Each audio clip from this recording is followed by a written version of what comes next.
Greetings out there in YouTube land. This is Sahasrara Aten-Ra. And I am Tia, aka Sungoddess. And this is Goddess Musings. We're here basically because Tia and I have been friends for quite a few years, and we get together and we have these really great conversations about everything: raising our consciousness, relationships, vegetarianism, veganism, raising children, pretty much anything that you can think of. And we thought it'd be a really great idea to put this information out here for you all to get your opinions. We don't come saying that we have solutions or answers, but we like to start a dialogue with you out there so that we can possibly get some answers. So today we're going to go into a subject that's kind of everybody basically deals with it, and it's romance versus reality. And that's a good one right there. Ooh. So we're trying to decide, or not so much decide, but we're in a place at this particular time in our consciousness where we're able to manifest pretty much whatever we want. But the question is, what do we want? Most definitely. And you enter into these experiences, relationships to discover what it is that you truly want. And that's where the romance versus reality piece comes in, because how much of it is an illusion that you think that you want, and how much is the reality that once you have put that thing out there into the universe, this is what I want, and then it comes, the reality kicks in. Is this truly what I decided to create? And if it's not, then do you empower yourself to walk in the power that you are and create that which you know you deserve, that is there for you? Or do you settle for that which is not very desirable to you in your present situation just because you haven't tapped into your creative power? That is a point. That is definitely a point to consider. It also helps you, the relationships that you go into. I think it helps you to really narrow down what you're looking for, what it is that you think that you want. What are your true desires? And that goes into a lot of different areas. Are you desiring a monogamous relationship? Are you really prepared to be somebody's everything? Or do you want to just play and think that you want a monogamous relationship because society tells you that's what you want? Or are you polyamorous, but maybe you're not? Maybe you haven't explored it and you get into it and it's not what you want. There's jealousy and there's all these other issues.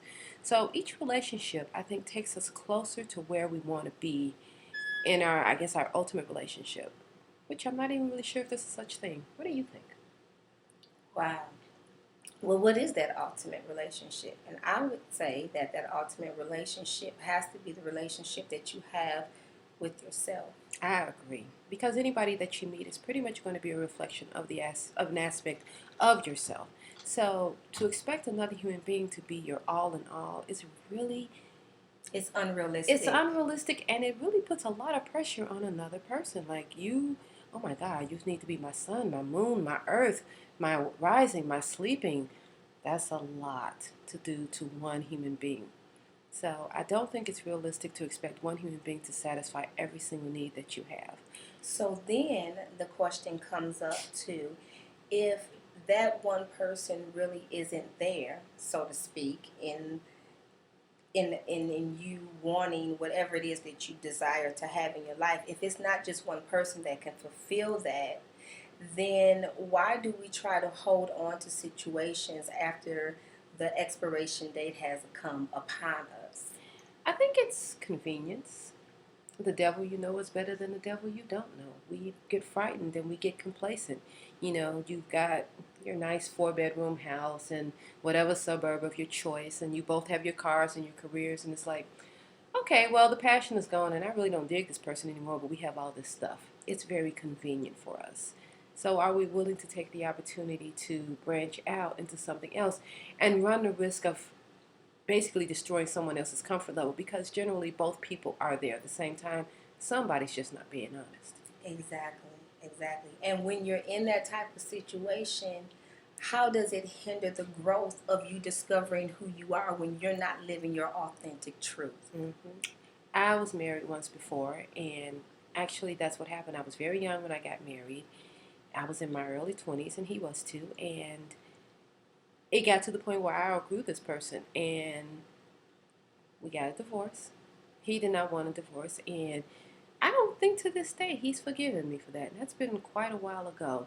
But, because he felt that our marriage should continue on because we have this belief in our society, even though we have a 60% divorce rate, that marriage should last forever. Unfortunately, it doesn't. And that's a fantasy. It really is. It's a fantasy because people grow and expand. And guess what? And then there's sometimes in situations where people don't grow. And they stay stagnated. So are you supposed to basically, hold yourself as a prisoner in a situation with someone because of their actions when you have the power to choose for you? And see, basically to me, that's a form of death. That's just death It walking is around death. in a living body. And I couldn't do it, and I hope nobody out there is really basically putting themselves on the altar to be sacrificed for monogamy or marriage. Sorry, I had to say it. Right. Because it shouldn't be that type of sacrifice. Relationships definitely require work, but there's a difference between work and struggle. And when you have two healthy, whole people that are in touch with themselves, and they're not going to come in with the energy of manipulation, they're coming in establishing truth and honesty, then that's when you're going to start seeing functioning, healthy relationships. And guess what? And you don't base your relationship off of what society is showing you either. You create the guidelines and the parameters for your particular relationship. This is true. But now let's touch on that because that's really interesting. We were talking about this earlier, is how do we get to the point where we're authentic in our relationships when we're going in? Because there's a saying that everybody, when you go into a relationship, you always meet the other person's representative and they meet yours. And later on down the line, the real person comes out and everyone's looking going, I don't think I really like you. Exactly.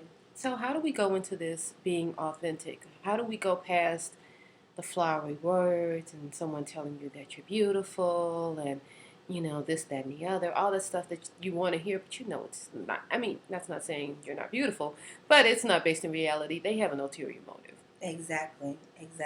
So how do we get to the point where we can have honest relationships with one another, whether you're heterosexual, bisexual, straight, homosexual?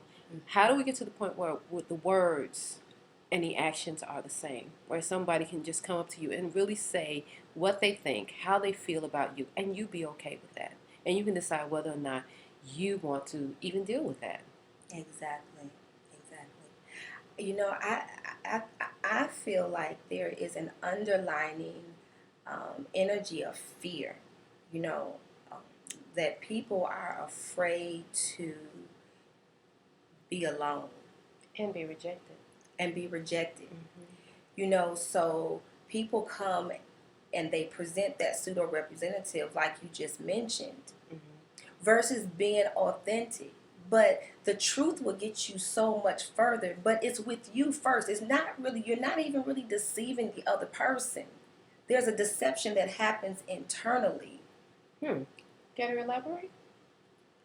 Whatever you are is what you attract. Yes, this is true. In some shape, form, or fashion, you have created it.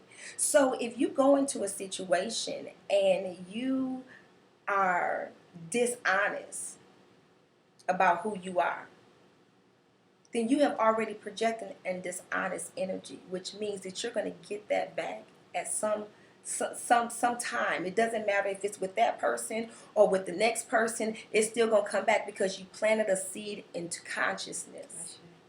True. And so, as I engage in relationships, it's quite hysterical because I am definitely put on the spotlight that I am sometimes too raw and authentic. But raw and authentic is what you're going to get when you come and step up on me. I hear that. I hear you. Because I respect your time, but I respect my time first. More. Exactly. All right, so we're coming to 10 minutes, and YouTube's probably going to cut us off. But we really like this dialogue to get started, so we're going to leave the comments open. And we'll probably do a part 2 to this, taking some of your comments into consideration and, just kind of vibing off that. So leave us some video responses, write some comments down below, and we'll talk to you soon. This is Sahasrara Aten-Ra. And Tia, aka Sungoddess. And this is Goddess Musings. Peace and blessings. Yay!